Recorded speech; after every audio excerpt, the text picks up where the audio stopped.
હે ગણેશાય નમઃ. હેલો મિત્રો, હું તમારી સખી હીરો આજે લઈને આવી છું શ્રીમદ ભગવદ્ ગીતા અધ્યાય 10 વિભૂતિ યોગ. મિત્રો, તમે જોઈ રહ્યા છો યુટ્યુબ આપણી ચેનલ વ્રત સાધનામાં આપનું સ્વાગત છે.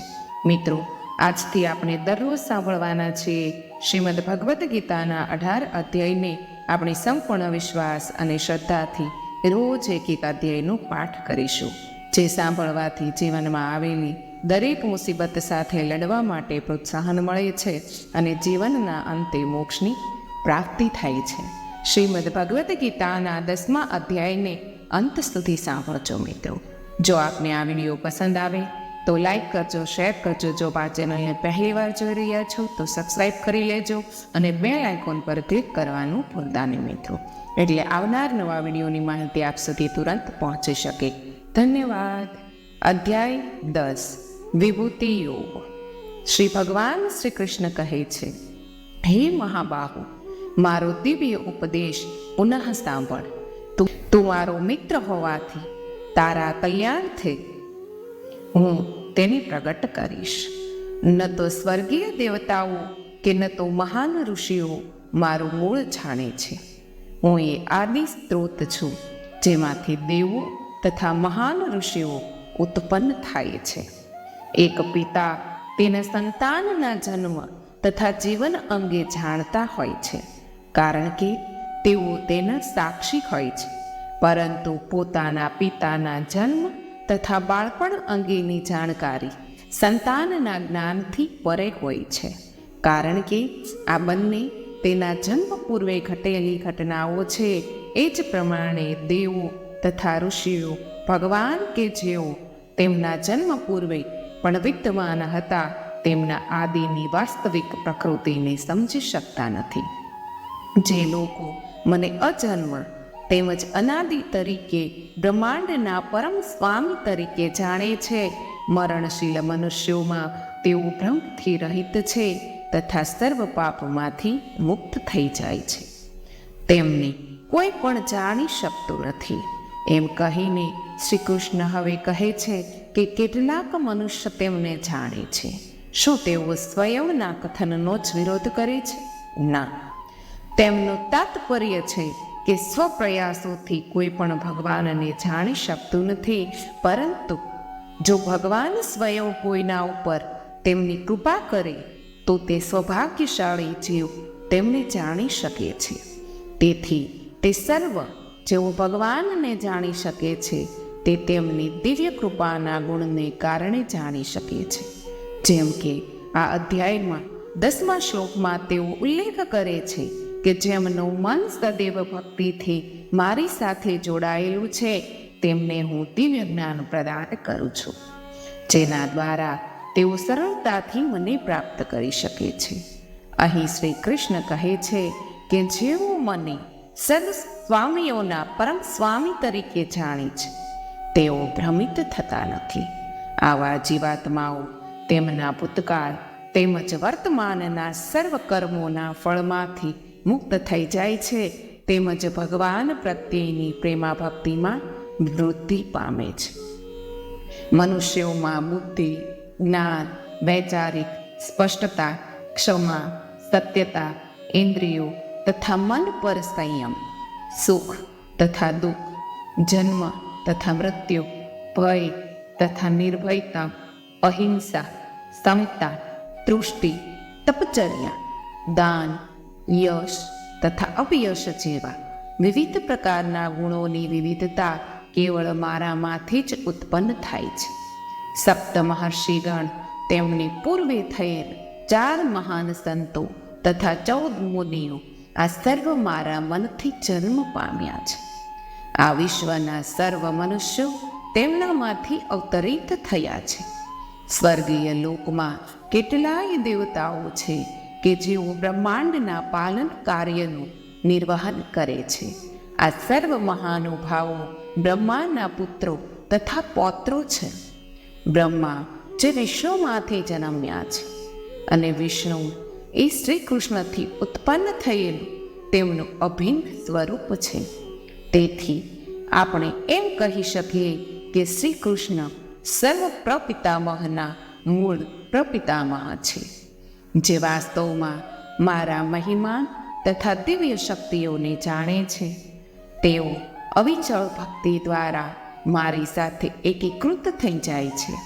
એમાં કોઈ સંશય નથી.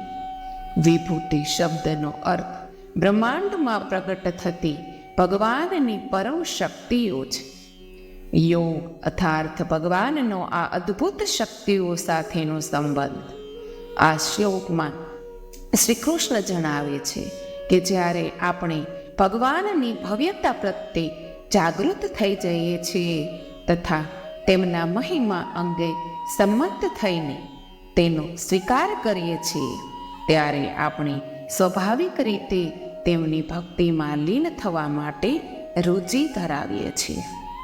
હું સર્વ સૃષ્ટિનો સ્ત્રોત છું. સર્વ તત્વો મારામાંથી ઉદ્ભવે છે. જે વિદ્વાનો આ જાણે છે તેઓ પરમ શ્રદ્ધા તથા ભક્તિપૂર્વક પૂર્ણપણે મારી આરાધના કરે છે. મહાવિષ્ણુ જ્યારે શ્વાસ લે છે ત્યારે તેમના શરીરમાંથી અનંત બ્રહ્માંડો, જે પ્રત્યેક શંકર, બ્રહ્મા અને વિષ્ણુ ધરાવે છે, તે પ્રગટ થાય છે અને પુનઃ જ્યારે તેઓ શ્વાસ છોડે છે ત્યારે તેમનામાં વિલીન થઈ જાય છે. હું એ શ્રી કૃષ્ણને ભક્તિ કરું છું જેમનામાંથી મહાવિષ્ણુનું વિસ્તરણ થયું છે. હવે શ્રી કૃષ્ણ ભક્તો તેમની ભક્તિ કેવી રીતે કરે છે તેનું વર્ણન કરે છે. તેમનું મન મારામાં સ્થિર કરીને તથા તેમનું જીવન મને સમર્પિત કરીને મારા ભક્તો સદૈવ મારામાં તૃપ્ત રહે છે. તેઓ પરસ્પર મારા દિવ્ય જ્ઞાનથી એકબીજાને પ્રવૃત્ત કરીને તથા મારા મહિમા અંગે વાર્તાલાપ કરીને તેમાંથી પરમ આનંદ તથા તૃષ્ટિ પ્રાપ્ત કરે છે. મનની પ્રકૃતિ તેને જે અતિ પસંદ હોય છે તેમાં લીન રહેવાની છે. ભગવાનના ભક્તો ભગવાનના સ્મરણમાં લીન રહે છે, કારણ કે તેમના પ્રત્યે તેમને અગાધ પૂજ્ય ભાવ હોય છે. ભગવાનની ભક્તિ તેમના જીવનનો આધાર બની જાય છે, જેમાંથી તેઓ જીવનનો અર્થ, ઉદ્દેશ તથા શક્તિ પ્રાપ્ત કરે છે. તેઓ ભગવાનના સ્મરણને એ પ્રમાણે આવશ્યક માને છે. જે પ્રમાણે માછલીને જીવવા માટે જળ આવશ્યક હોય છે, જેમનું મન પ્રીતિપૂર્વક સદૈવ મારી સાથે જોડાયેલું રહે છે, હું તેમને દિવ્ય જ્ઞાન પ્રદાન કરું છું, જેના દ્વારા તેઓ મને પ્રાપ્ત કરી શકે છે. ભગવાનનું દિવ્ય જ્ઞાન આપણી બુદ્ધિની ઉડાનથી પ્રાપ્ત થતું નથી. ભલે આપણે અતિ તીક્ષ્ણ માનસિક યંત્ર ધરાવતા હોઈએ, છતાંય આપણે એ સત્યને સ્વીકારવું પડે કે આપણી બુદ્ધિ માયિક શક્તિથી બનેલી છે. તેથી આપણા વિચારો, સમજણ તથા જ્ઞાન માયાના પ્રદેશ સુધી સીમિત છે. ભગવાન તથા તેમનો દિવ્ય પ્રદેશ આપણી સ્થૂળ બુદ્ધિની પરિધિથી સર્વથા પર છે. વેદો ભારપૂર્વક ઘોષિત કરે છે. તેમના પર અનુકંપા કરીને તેમના અંતઃકરણમાં નિવાસ કરનારો હું અજ્ઞાનથી જન્મેલ અંધકારને જ્ઞાનના તેજસ્વી દીપકથી નષ્ટ કરું છું. આ શ્લોકમાં શ્રી કૃષ્ણ કૃપાની વિભાવનાને વિસ્તૃત રીતે સમજાવે છે. અગાઉ તેમણે જણાવ્યું કે જે લોકો પોતાના મનને પ્રેમપૂર્વક તેમના પરત્વે પરાયણ રાખે છે અને ભગવાનને જ પોતાના આયોજનો, વિચારો અને પ્રવૃત્તિઓનો સર્વોપરી વિષય રાખે છે, તેમના પર તેઓ કૃપા વરસાવે છે. હવે જ્યારે કોઈ તેમની કૃપા પ્રાપ્ત કરે છે ત્યારે શું થાય છે તે પ્રગટ કરે છે. તેઓ કહે છે કે તેઓ જ્ઞાનના દીપકથી તેમના અંતઃકરણના અંધકારને નષ્ટ કરે છે. અર્જુને કહ્યું, આપ પરમ દિવ્ય, વિભૂતિ, પરમ ધામ, પરમ પવિત્ર, શાશ્વત, ભગવાન આદિ પુરુષ, અજન્મા તથા મહાનતમ છે.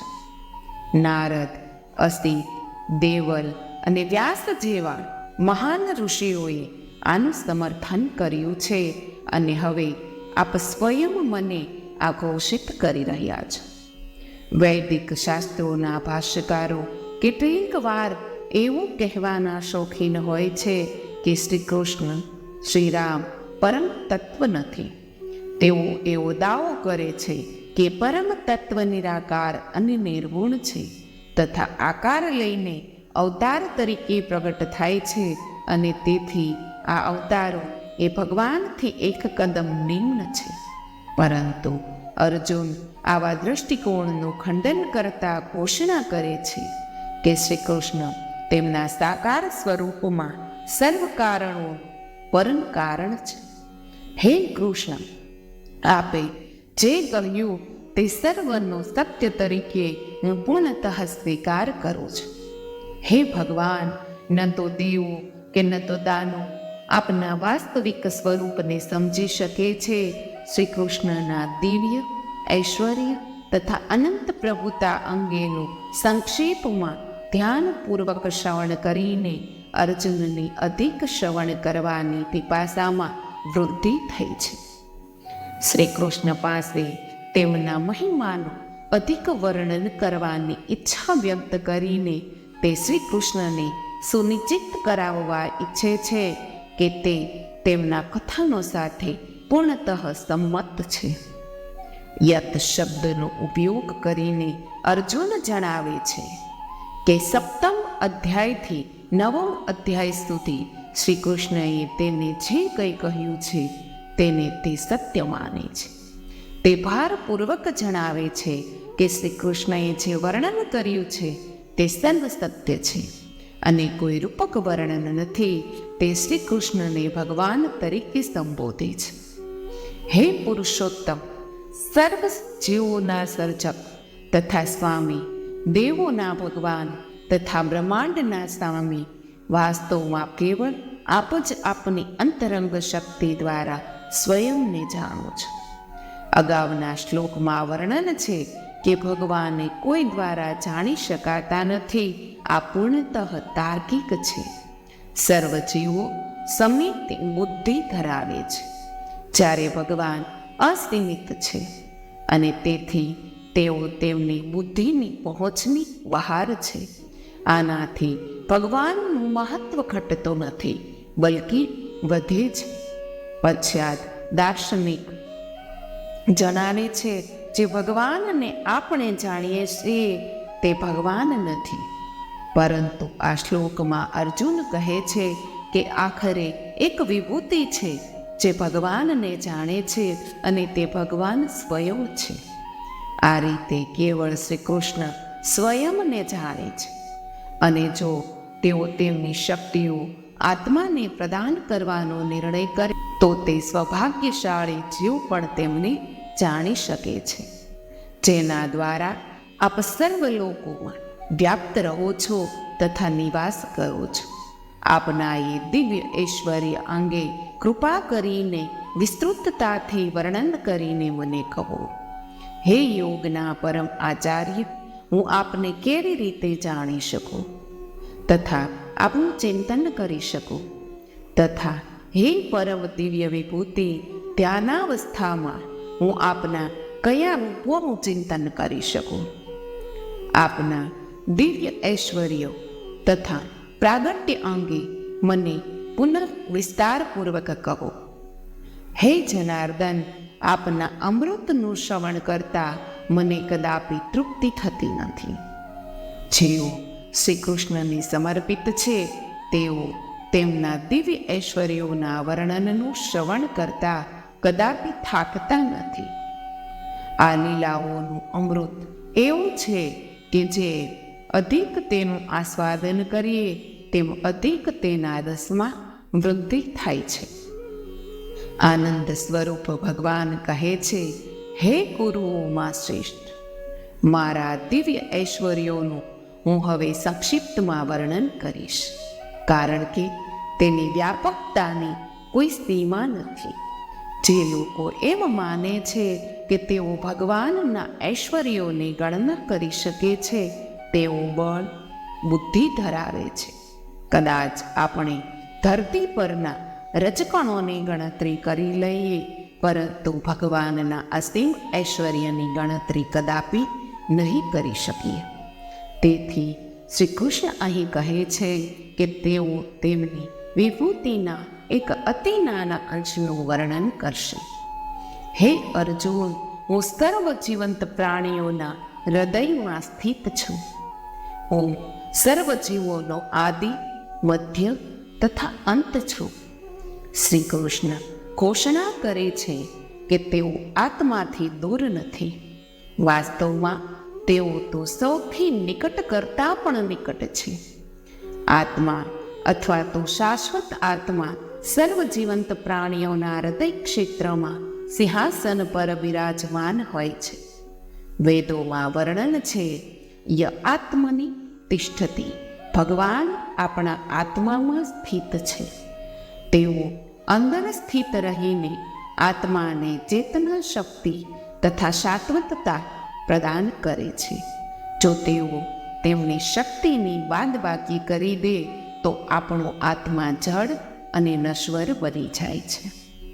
આમ આપણે આત્મા તરીકે સ્વયંની શક્તિથી નહીં, પરંતુ પરમ ચેતન અને અવિનાશી ભગવાન તેમાં સ્થિત હોવાના કારણે તથા તેઓ તેમની શક્તિ પ્રદાન કરતા હોવાથી શાશ્વત અને ચેતન છે.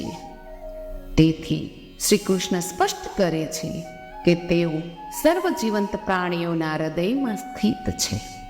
અદિતિના 12 પુત્રોમાંથી હું વિષ્ણુ છું. જ્યોતિઓમાં હું સૂર્ય છું. મરુતોમાં હું મરીચી છું. અને રાત્રિના અવકાશના નક્ષત્રોમાં હું ચંદ્ર છું.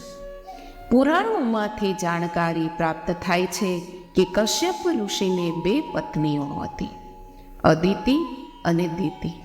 તેમની પ્રથમ પત્ની તરફથી તેઓ ધાતા, મિત્રા, આર્યમા, શક્રા, વરુણ, અંશ, ભગ, વેવસ્વાન, પૂષા, સવિતા, ત્વસ્થા અને વામન 12 દિવ્ય સંતાનોના પિતા બન્યા.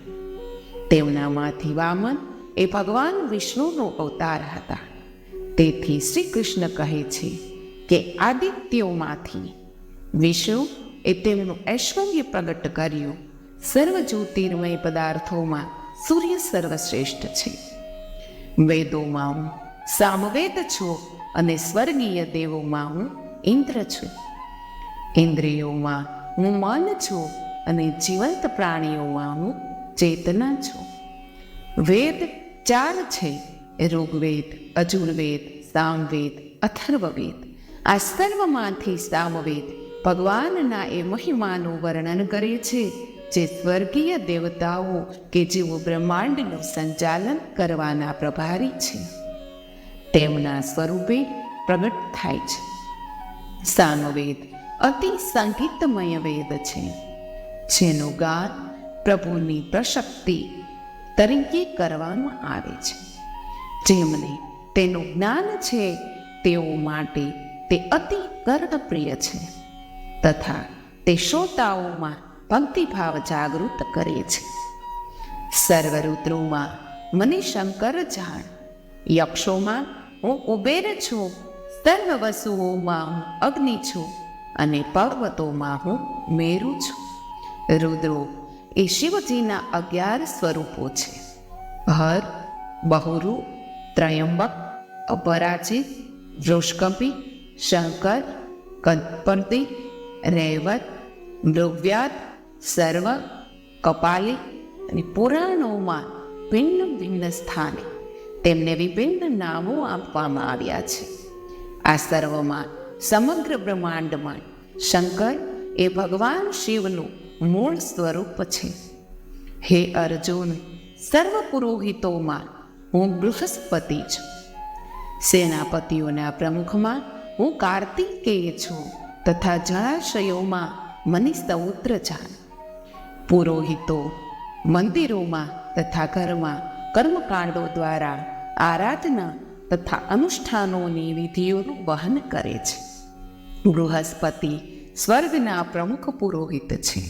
એ પ્રમાણે તેઓ સર્વ પુરોહિતોમાં સર્વોચ્ચ છે. અહીં શ્રી કૃષ્ણ કહે છે કે સર્વ પુરોહિતોમાં હું બૃહસ્પતિ છું. શ્રી કૃષ્ણ એમ કહે છે કે પુરોહિતોમાં હું વશિષ્ઠ છું. શા માટે? તેઓ બંને સ્થાને ભિન્ન ભિન્ન વિધાન કરે છે. આ દર્શાવે છે કે આપણે વિષયને મહત્વ આપવાને બદલે તેમાં પ્રગટ થતા ભગવાનના ઐશ્વર્ય પ્રત્યે અનુરાગ કેળવવાનો છે. શ્રી કૃષ્ણ અહીં તેમનો મહિમા દર્શાવતા જે કોઈ વિષયનું વર્ણન કરી રહ્યા છે તે સર્વને જ્ઞાનના આ જ પ્રકાશ દ્વારા સમજવાનો છે. અહીં વિષય પર ભાર મૂકવાનો નથી, પરંતુ તેમાં પ્રગટ થતા ભગવાનના ઐશ્વર્યની અગત્યતા છે. મહર્ષિઓમાં હું ભૃગુ છું અને ધ્વનિઓમાં હું દિવ્ય એકાક્ષરી ઓમ છું. યજ્ઞોમાં મને જપ યજ્ઞ, જાણ અને સર્વ અચળ પદાર્થોમાં હું હિમાલય છું. એક જ ભૂમિ પર ઉગેલા ફળો તથા ફૂલોમાંથી પ્રદર્શન માટે કેવળ સર્વશ્રેષ્ઠની જ પસંદગી થાય છે. એ જ પ્રમાણે બ્રહ્માંડમાં પ્રગટ અને અપ્રગટ સર્વ પદાર્થો અને પ્રાણીઓ ભગવાનનું જ ઐશ્વર્ય છે. પરંતુ ભગવાનના ઐશ્વર્યનો ઉલ્લેખ કરવા માટે તેમાંથી વિશિષ્ટનું શયન કરવામાં આવે છે. વૃક્ષોમાં હું વડનું વૃક્ષ છું. દેવર્ષિઓમાં હું નારદ છું. ગંધર્વોમાં હું ચિત્રરથ છું તથા સિદ્ધોમાં હું કપિલ મુનિ છું. વડનું વૃક્ષ તેની નીચે બેઠેલા લોકોને અનેરી શીતળતા પ્રદાન કરે છે. તે તેની વડવાયોને ઉપરથી નીચે જમીન તરફ વિકસાવે છે. તેના કારણે તે અતિ ઘટાદાર હોય છે તથા વિશાળ વિસ્તાર સુધી શીતળ છાંયો પ્રદાન કરે છે. બુદ્ધે વડના વૃક્ષ નીચે ધ્યાન કર્યું હતું, એ જ્ઞાન પ્રાપ્ત કર્યું હતું. અશ્વોમાં મને ઉચ્છેશ્રવા જાણ, જે અમૃત માટે થયેલા સમુદ્ર મંથનમાંથી ઉત્પન્ન થયો હતો. ગજરાજોમાં હું ઐરાવત છું અને મનુષ્યોમાં હું નૃપ છું. શ્રી કૃષ્ણ તેમનો મહિમા અર્જુન સમક્ષ પ્રગટ કરવા નિરંતર પ્રત્યેક શ્રેણીના અતિ પ્રભાવશાળી મહાનુભાવોના નામ લઈ રહ્યા છે. ઉચ્છેશ્રવા એ સ્વર્ગના રાજા ઇન્દ્રનો પાંખો ધરાવતો સ્વર્ગીય અશ્વ છે, જેનો રંગ શ્વેત છે અને તે બ્રહ્માંડમાં સૌથી તેજ ગતિથી દોડતો અશ્વ છે. તે દેવો અને અસુરો વચ્ચે થયેલી સમુદ્ર મંથનની લીલા દરમિયાન પ્રગટ થયો હતો. ઐરાવત એ શ્વેત હાથી છે, જે ઇન્દ્રના વાહન તરીકે સેવા કરે છે. તેને અર્ધમાતંગ અર્થાત વાદળોનો હાથી પણ કહેવામાં આવે છે. હું શસ્ત્રોમાં વજ્ર છું અને ગાયોમાં કામધેનુ છું. પ્રજાપતિના કારણોમાં હું પ્રેમનો દેવ કામદેવ છું. સર્પોમાં વાસુકી છું. આ શ્લોકમાં શ્રી કૃષ્ણ એ પણ સ્પષ્ટ કરે છે કે મૈથુનની ક્રિયા એકમાત્ર જો ઉચિત સંતાનોની પ્રાપ્તિના ઉદ્દેશ્યથી થાય તો એ અપવિત્ર નથી. કામદેવ એમના દેવતા વિજાતીય જાતિઓ વચ્ચે આકર્ષણ ઉત્પન્ન કરવાના દાયિત્વનું વર્ણન કરે છે. સર્વનાગોમાં હું અનંત છું અને સર્વ જળચરોમાં હું વરુણ છું. સર્વ દિવંગત પૂર્વજોમાં હું અર્યમાં છું. સર્વ કાયદાના નિયામકોમાં હું મૃત્યુનો દેવ યમરાજ છું. અનંત એ દેવીય નાગ છે, જેના પર શ્રી વિષ્ણુ વિશ્રામ કરે છે. તે 10,000 ફેણો ધરાવે છે. એવું કહેવાય છે કે સૃષ્ટિના આરંભકાળથી તે નિરંતર તેની પ્રત્યેક ફેણ દ્વારા ભગવાનના મહિમાનું વર્ણન કરી રહ્યો છે, પરંતુ તે વર્ણન હજી સુધી પૂર્ણ થઈ શક્યું નથી. દૈત્યોમાં પ્રહલાદ હું છું. સર્વ નિયંત્રકોમાં હું સમય છું. પ્રાણીઓમાં મને સિંહ અને પક્ષીઓમાં મને ગરુડ છે. પ્રહલાદનો જન્મ દૈત્યોના અતિ બળશાળી રાજા હિરણ્યકશ્યપના પુત્ર તરીકે થયો હતો. આમ છતાં તે ભગવાન વિષ્ણુના મહાન ભક્તોમાંથી એક ગણાય છે. આમ દૈત્યોમાં પ્રહલાદ ભગવાનના મહિમાને ઉત્તમ રીતે પ્રદર્શિત કરે છે. સમય અત્યંત શક્તિશાળી છે, જે બ્રહ્માંડના મોટામાં મોટા અને અતિ બળવાન લોકોને પણ પરાસ્ત કરી દે છે. પવિત્ર કરનારાઓમાં હું વાયુ છું અને શસ્ત્રધારીઓમાં હું પરશુરામ છું. જળચરોમાં હું મગર છું અને વહેતી નદીઓમાં હું ગંગા છું. પ્રકૃતિમાં વાયુ શુદ્ધિકરણનું કાર્ય અતિ પ્રભાવી રીતે કરે છે. તે અશુદ્ધ જળને બાષ્પમાં પરિવર્તિત કરે છે. તે પૃથ્વીની દુર્ગંધને લઈને દૂર જાય છે. તે અગ્નિને પ્રાણવાયુ દ્વારા પ્રજ્વલિત રાખે છે. આ પ્રમાણે તે પ્રકૃતિનું મહાન શુદ્ધિકારક તત્વ છે. હે અર્જુન, મને સર્વ સર્જનોનો આદિ મધ્ય તથા અંત જાણ. વિદ્યાઓમાં હું અધ્યાત્મ વિદ્યા છું તથા તર્કોમાં હું તાર્કિક નિષ્કર્ષ છું.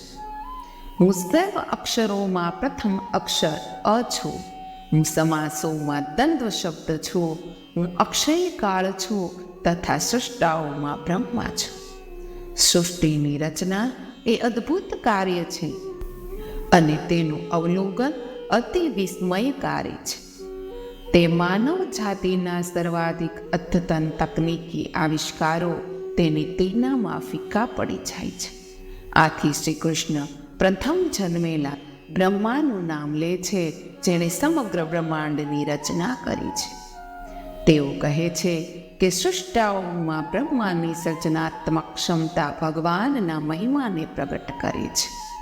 હું જ સર્વભક્ષી મૃત્યુ છું અને હવે પછી ભાવિમાં થનારને ઉત્પન્ન કરનારું મૂળ હું છું. શ્રેષ્ઠ ગુણોમાં હું કીર્તિ, સ્મૃતિ, વાણી, સ્મૃતિ, મેઘા, સાહસ અને ક્ષમા છું. સામવેદના સ્ત્રોત્રોમાં મને બૃહદ સ્થાન જાય. સર્વ કાવ્યમય છંદોમાં હું ગાયત્રી છું. હિન્દુ પંચાંગના 12 મહિનાઓમાં હું માર્ગશીર્ષ છું તથા ઋતુઓમાં હું પુષ્પોને ખીલવતી વસંત છું. આ પૂર્વે શ્રી કૃષ્ણે કહ્યું હતું કે તેઓ વેદોમાં સામવેદ છે, જે મધુર ભક્તિમય ગીતોથી સમૃદ્ધ છે. હવે તેઓ કહે છે કે સામવેદમાં તેઓ બૃહદ સામ છે, જેમાં ઉત્કૃષ્ટ સંગીત છે. કપટીઓના દૂતમાં તથા તેજસ્વીઓમાં તેજ હું છું. વિજયીઓમાં હું વિજય છું. સંકલ્પમાં દઢતા છું તથા ગુણવાનોમાં ગુણ હું છું. કૃષ્ણ કેવળ ગુણોનો જ નહીં, પરંતુ અવગુણોનો પણ સ્વયંની વિભૂતિ તરીકે ઉલ્લેખ કરે છે. ધૂત એ અધમ દુર્ગુણ છે, જે પરિવારો, વ્યવસાયો તથા જીવનોનો વિનાશ કરી દે છે. યુધિષ્ઠિરની ધૃતકીરાની દુર્બળતાને કારણે જ મહાભારતનું યુદ્ધ થયું. પરંતુ જો ધૂતમાં પણ ભગવાનનો મહિમા હોય તો તેમાં કોઈ હાનિ નથી. તો શા માટે તે નિષિદ્ધ છે? તો કે ઋષિઓના વંશજોમાં હું કૃષ્ણ છું અને પાંડવોમાં હું અર્જુન છું. મુનિઓમાં મને વેદવ્યાસ તથા મહાન વિચારોમાં હું શુક્રાચાર્ય છું. શ્રી કૃષ્ણે ઋષિવંશમાં વાસુદેવના પુત્ર તરીકે જન્મ લીધો હતો. ભગવાનથી ઉત્કૃષ્ટ કોઈ આત્મા નથી. તેઓ સ્વાભાવિક રીતે ઋષિવંશના સૌથી અધિક પ્રતિભાવાન વિભૂતિ હતા. પાંડવના 5 પુત્રો હતા: યુધિષ્ઠિર, ભીમ, અર્જુન, નકુલ તથા સહદેવ. તેમનામાંથી અર્જુન એ પરમોત્કૃષ્ટ ધનુર્ધર હતો તથા ભગવાન શ્રી કૃષ્ણનો આત્મીય ભક્ત હતો. તે ભગવાનને પોતાનો પરમ પ્રિય મિત્ર માનતો હતો. અરાજકતાને અટકાવવા માટેના મધ્યમોમાં હું દંડ છું અને જે લોકો વિજયની ઈચ્છા રાખે છે તેઓમાં નીતિ છું. રહસ્યોમાં હું મૌન છું અને જ્ઞાનીજનોમાં હું તેમનું જ્ઞાન છું. માનવીય પ્રકૃતિ એવી છે કે લોકોમાં સદાચારનો વિકાસ સુનિશ્ચિત કરવા માટે કેવળ ઉપદેશો પર્યાપ્ત નથી. સમાપ સમયસરનો તથા ન્યાયોચિત દંડ એ લોકોના પાપયુક્ત વર્તનની સુધારણા માટે તથા તેમને ઉચિત નીતિનું પ્રશિક્ષણ આપવા માટે અતિ અગત્યનું ઉપકરણ છે. તેના ધ્યેયોમાંથી એક અનૈતિક કર્મ કરવાની રુચિ ધરાવતા લોકોને અટકાવવાનો છે. દુરાચાર માટે એક ક્ષણનો ન્યાયોચિત દંડ તથા સદાચાર માટે એક ક્ષણનું પ્રોત્સાહન કેવી રીતે લોકોના વર્તનમાં સુધારણા લાવી શકે છે તે અંગે આધુનિક પ્રબંધન સિદ્ધાંત તથા ઉપયુક્ત વર્ણન કરે છે. હે અર્જુન, હું સર્વ જીવંત પ્રાણીઓનું જનક બીજ છું. સ્થાવર કે જંગમ એવો કોઈ જીવ નથી કે જે મારા વિના અસ્તિત્વ ધરાવી શકે. શ્રી કૃષ્ણ સમગ્ર સૃષ્ટિનું કુશળ કારણ તથા ઉપાદાન કારણ બંને છે. કુશળ કારણ અર્થાત તેઓ કરતા છે જે વિશ્વના પ્રગટીકરણના કાર્ય સાથે સંબંધ ધરાવે છે. ઉપાદાન કારણ અર્થાત એ પદાર્થ જેમાંથી સર્જન થાય છે. શ્રી કૃષ્ણે ઘોષણા કરી હતી કે તેઓ સ્વયં શાશ્વત બીજ છે. અહીં પુનઃ તેઓ કહે છે કે તેઓ જનક બીજ છે. તેઓ ભારપૂર્વક જણાવે છે કે તેઓ સર્વ પદાર્થોનું મૂળ છે તથા તેમના સામર્થ્ય વિના કોઈનું પણ અસ્તિત્વ સંભવ નથી. હે પરમ તપ, મારા દિવ્ય પ્રગટ્યોનો અંત નથી. મેં તારી પાસેથી પ્રગટ કર્યું છે તે મારા અનંત ઐશ્વર્યોની એક ઝાંખી છે. તું જે કંઈ સૌંદર્ય, ઐશ્વર્ય તથા તેજસ જોવે તેને મારા તેજના અંશમાંથી ઉત્પન્ન એક તણખો જાણ. હે અર્જુન, આ સર્વ વિસ્તૃત જ્ઞાનની શું આવશ્યકતા છે? કેવળ એટલું જ જાણ કે હું મારા એક અંશ માત્રથી આ સમગ્ર સૃષ્ટિમાં વ્યાપ્ત રહું છું અને તેને ધારણ કરું છું. શ્રી કૃષ્ણનું કથન ઇંગિત કરે છે કે તેમણે પહેલાથી જ ઉત્તર આપી દીધો છે. હવે તેમની સ્વેચ્છા અનુસાર તેઓ કંઈક વિશિષ્ટ કહેવા માંગે છે. તેમની તેજસ્વીતાના અનેક આશ્ચર્યજનક પાસાઓ પ્રગટ કર્યા પશ્ચાત તેઓ કહે છે તેમના ઐશ્વર્યની તીવ્રતા આ સમગ્ર વર્ણનના કુલ સરવાળા પછી પણ માપી શકાય તેવું નથી. કારણ કે સમગ્ર સર્જનના અનંત બ્રહ્માંડો તેમના એક અંશ દ્વારા ધારણ કરાયેલા છે. મિત્રો, શ્રીમદ ભગવદ્ ગીતાનો 10મો અધ્યાય વિભૂતિઓ અહીં સમાપ્ત થાય છે. ધન્યવાદ.